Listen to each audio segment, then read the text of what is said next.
Je suis Béranger Toin et je suis réalisateur du court-métrage Les Grandes Découvertes. Donc je peux essayer de vous t'expliquer un petit peu. Ça commence par le scénario, j'ai écrit le scénario et avec ce scénario j'ai été chercher de l'argent pour pouvoir faire le film. Et donc à partir du moment où on a eu de l'argent de la région de Normandie, on est allé chercher le décor du film qui est le château en Normandie. Donc avec le chef opérateur, on est parti faire le tour un peu de tous les châteaux qui étaient référencés comme pouvant accueillir des tournages. Donc on en a vu plein, c'est assez rigolo comme étape, c'est-à-dire qu'on se projette sur le film et on visite plein d'endroits. Donc il y avait des vieux châteaux, des plus récents, des petits, des grands, et c'est toujours assez intéressant cette étape parce qu'en fait on rentre chez les gens et on visite plein d'endroits auxquels on n'aurait pas accès en temps normal. On n'a pas tellement de raisons parce que c'est pas des châteaux publics, c'est chez des gens, c'est vraiment chez des gens. Et, euh, et donc de tous ces châteaux, on en a choisi un qui nous plaisait bien parce que c'est ça, parce on trouvait qu'il avait la bonne taille, qu'il était assez intéressant à filmer et aussi il était assez bien dans son jus. Il y avait pas, parce que par exemple il y a beaucoup de châteaux où en fait il y a des piscines, il y a des grosses piscines pour pouvoir accueillir des mariages ou des choses comme ça, et celui-là il était très très bien conservé. Donc c'est un château qui est à côté de Pont-l'Évêque. Voilà, et donc qui est devenu notre décor principal du film. Donc on tourne dans le château, dans le jardin et juste dans la forêt qui est juste à côté, et même à la rivière qui est juste à côté aussi du château. Donc tout était au même endroit. Ça c'était bien. Après, maintenant qu'on avait le décor, il faut le remplir avec les comédiens. Donc, on a fait un casting notamment pour les enfants. Enfin, cela dit, le personnage principal, moi, c'est mon cousin, Gabriel, euh, et qui fait du théâtre, donc je savais qu'il aimait bien ça, donc j'en avais discuté avec lui, et ça l'intéressait. Et pareil, le tout petit enfant, c'est mon neveu, qui a, je crois, 3 ou 4 ans, 3 ans quand il fait le film. Donc lui, il fait pas de théâtre, mais comme c'était mon neveu, c'était plus facile, comme il me connaissait, c'était plus facile peut-être de lui demander des choses, ou qu'il veuille bien mettre là. C'était pas très facile pour autant, il était très... Enfin voilà, c'est difficile hein, pour un petit enfant d'être filmé et d'avoir tout d'un coup, il y a une équipe de monde avec beaucoup de monde autour. Et par contre, pour les autres enfants, on a fait du casting, on a passé des annonces, on a fait du casting. Et donc une fois qu'on avait donc les comédiens, on a fait tout un travail aussi avec la costumière pour tous les costumes. Là, parce qu'il y a beaucoup de costumes, du coup il y a quand même plusieurs personnages, et donc il y a beaucoup de costumes, c'est des costumes d'époque. Donc il y a des loueurs de costumes, il faut essayer avec les tailles. Puis on voulait plusieurs tenues, parce que comme c'est un peu le temps d'un été, il fallait qu'il y ait un peu des variations, des tenues pour partir à l'aventure, des tenues pour dormir, pour être à la maison, etc. Donc on a fait plein d'essais de costumes. Et ça, pour les enfants notamment, c'est assez rigolo parce qu'en fait, les costumes, c'est comme des déguisements en fait. Donc c'est assez. D'un coup, pour rentrer dans la peau du personnage, le costume, c'est assez important. Après, on a fait aussi tout un travail avec la décoratrice. Enfin, les décorateurs, c'est une petite équipe de 3. Parce que le château est effectivement en très bon état, mais quand même, il fallait tout un peu repenser parce que comme il y a des gens qui vivent.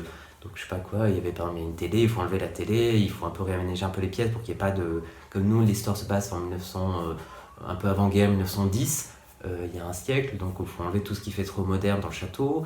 Puis il faut rajouter un peu des éléments qui sont dans le scénario mais qui n'étaient pas dans le château. Par exemple, il y a une barque, il y a cette barque dans le jardin qu'on voulait poser pour aider sur les aventures, donc on allait la chercher je sais pas où, sur un lac, et pour la ramener dans le jardin, ou il y avait une lampe, ce qu'on appelle une lampe magique pour projeter des images, qui est l'ancêtre du cinéma. Et ça, pareil, c'était un peu compliqué parce que c'est un vieil objet un peu fragile, c'était compliqué à trouver. Ou la voiture, par exemple, la voiture, ça c'était intéressant de nous demander. Donc il y a des collectionneurs de vieilles voitures qui venaient nous la porter, nous montrer comment la conduire, pour pouvoir faire des tours un peu autour du château, pour pouvoir l'utiliser. Ça, après, pour le tournage, c'est une grosse équipe quand même. Hein. Pour un court-métrage, on est une 30 quarantaine à travailler sur le film pendant une dizaine de jours. Donc on est tous logés à côté du château dans un gîte et on vient travailler tous les jours voilà, au château. Il y a pas mal de matériel, des lumières, il y a beaucoup de lumière. Notamment pour éclairer dans le château. Mais il y a aussi l'ingé son avec des perches en extérieur, tout un ensemble technique qui fait bien une trentaine, quarantaine de personnes en fait, qui travaillent sur le film. Et ce qui est après donc voilà, donc on a tourné pendant c'est ça, une dizaine de jours, donc avec des choses plus ou moins faciles à faire. Bon, la vraie difficulté, c'est parce que c'est de travailler avec des enfants, donc ça prend un peu plus de temps, ils sont pas forcément très à l'aise. Enfin, c'est impressionnant tout d'un coup, non seulement d'avoir une caméra braquée sur soi, assez proche, mais aussi d'avoir tout d'un coup 30, 40 personnes autour qui regardent, parce que pendant la scène, tout le monde travaille tout le temps, mais pendant les scènes, les gens s'arrêtent et on regarde toute la scène faire. Donc pour les enfants, c'était assez impressionnant, mais ils sont assez bien tirés tous.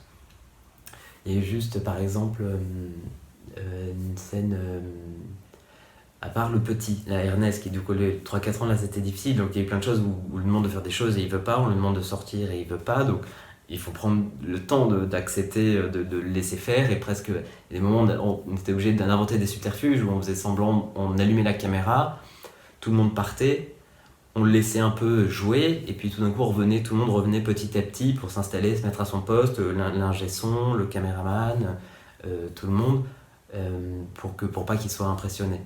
Mais par exemple, il y a une scène là où ils mangent une soupe, là ils sont tous les 3 enfants à manger une soupe, et donc c'est une soupe, je sais plus, c'est une sorte de gazpacho qui a été un peu réchauffée mais qui est un peu tiède, et par exemple là, Ernest, le plus petit, voulait pas manger du tout.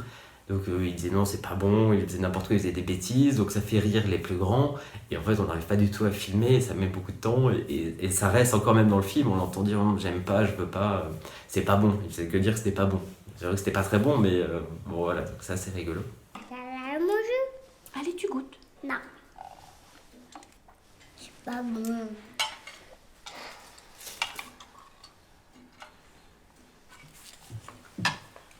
Il y a des scènes un peu difficiles aussi, où quand ils sont dans l'arbre, les deux enfants, le petit garçon et la petite fille, sont dans l'arbre.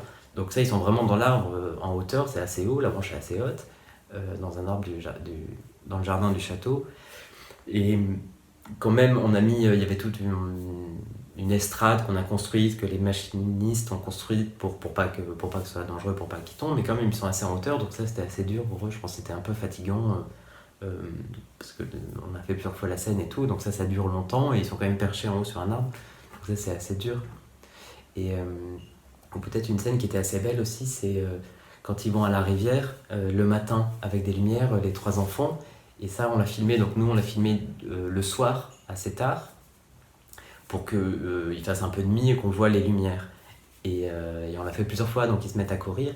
Et c'est assez beau parce que, comme c'est la fin de la journée et qu'il n'y a pas tellement d'éclairage, il y a juste eux, leur lumière, tout d'un coup, il y a toute l'équipe qui regarde, qui n'a plus rien à faire, qui a juste à attendre, c'est la fin de la journée, et on regarde cette scène se dérouler. Et donc c'est un peu un moment un peu de communion, où tout le monde, tout d'un coup, tout le monde regarde en fait les 3 petits enfants qui jouent à courir dans l'allée, et avec leurs lampes, quasiment presque de nuit, à la tombée de la nuit.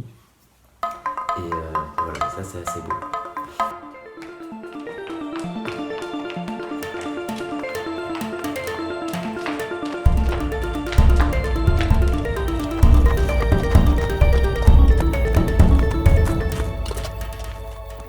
On va partir, Ernest. Tu restes ici, tu nous attends. On revient. Au revoir. Et voilà, mais sinon du coup c'était très passionnant, ce travail avec les enfants, où tout le monde est au rythme des enfants. Et c'était un peu nécessaire pour arriver à faire quelque chose d'un peu sensible et d'un peu à leur niveau, dans leur temps, et un peu tranquillement avec eux, de pouvoir jouer avec eux, enfin d'arriver à faire que le film soit comme un jeu. Alors le film est un petit peu mélancolique, et il y a des choses un petit peu, donc l'histoire est un peu difficile puisque c'est quand même l'histoire d'un deuil, mais comme c'est le versant un peu plus lumineux, c'était d'essayer de faire tout le temps, de faire en sorte que ce soit comme un jeu tout le temps, que quand ils se racontent des histoires, quand ils sont dans le lit, on essaye de jouer, quand ils font des aventures, etc. Et donc de faire en sorte que toute l'équipe du film, que les 30 personnes qui travaillent au film soient un peu dans cet état d'esprit, et qu'on arrive à faire tous ensemble le film, et de jouer tous ensemble. Voilà, ça je crois que c'était assez agréable à faire pour ça.